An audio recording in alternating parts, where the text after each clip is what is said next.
ನಮಸ್ಕಾರ ಸ್ನೇಹಿತರೆ, ಮಕರ ಸಂಕ್ರಾಂತಿ ಇತಿಹಾಸ, ರಹಸ್ಯ ಮತ್ತು ಮಹತ್ವ ಬಗ್ಗೆ ತಿಳಿದುಕೊಳ್ಳೋಣ.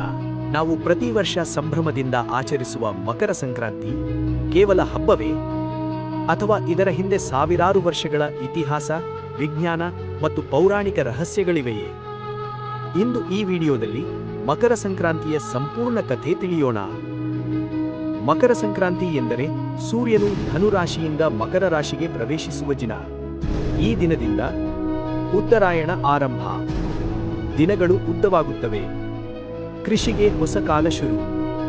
ಅದೇ ಕಾರಣಕ್ಕೆ ಇದು ಭಾರತದ ಅತ್ಯಂತ ಪುರಾತನ ಸೌರ ಹಬ್ಬ.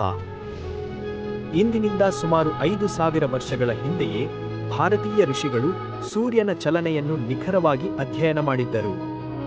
ಮಕರ ಸಂಕ್ರಾಂತಿ ಭೂಮಿಯ ಋತುಚಕ್ರದ ಮಹತ್ವದ ತಿರುವು. ಇದು ಭಾರತೀಯರ ಖಗೋಳಶಾಸ್ತ್ರದ ಬುದ್ಧಿವಂತಿಕೆಗೆ ಸಾಕ್ಷಿ.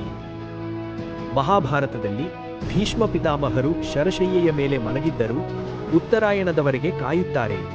ಯಾಕೆಂದರೆ ಉತ್ತರಾಯಣದಲ್ಲಿ ದೇಹ ತ್ಯಜಿಸಿದರೆ ಮೋಕ್ಷ ಸಿಗುತ್ತದೆ ಎನ್ನುವ ನಂಬಿಕೆ.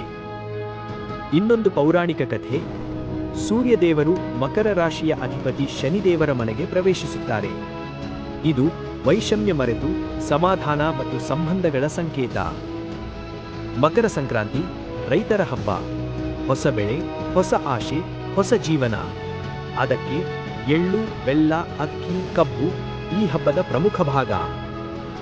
ಎಳ್ಳು ಬೆಲ್ಲ ತಿನ್ನಿ, ಒಳ್ಳೆ ಮಾತಾಡಿ ಎಂಬ ಮಾತಿನರ್ಥ ಜೀವನದ ಕಹಿ ಸಿಹಿಯನ್ನು ಸಮತೋಲನದಿಂದ ಸ್ವೀಕರಿಸಿ.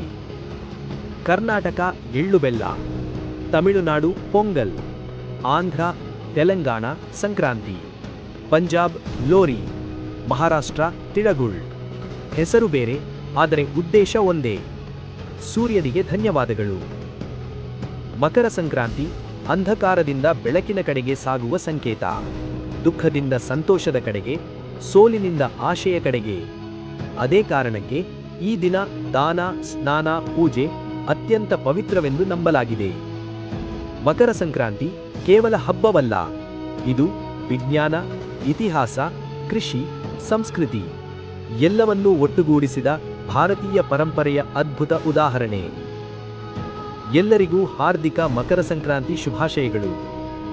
ಈ ವಿಡಿಯೋ ನಿಮಗೆ ಇಷ್ಟವಾದರೆ ಲೈಕ್ ಮಾಡಿ, ಶೇರ್ ಮಾಡಿ, ಚಾನೆಲ್ ಸಬ್ಸ್ಕ್ರೈಬ್ ಮಾಡಿ. ನೀವು ಬಯಸಿದರೆ ಮಾತ್ರ ಸಬ್ಸ್ಕ್ರೈಬ್ ಮಾಡಿ. ಧನ್ಯವಾದಗಳು. ಇಂತಹ ರೋಮಾಂಚಕ ಮತ್ತು ಇತಿಹಾಸದ ಬಗ್ಗೆ ತಿಳಿದುಕೊಳ್ಳಬೇಕಾದರೆ YS history YouTube channel subscribe ಮಾಡಿ.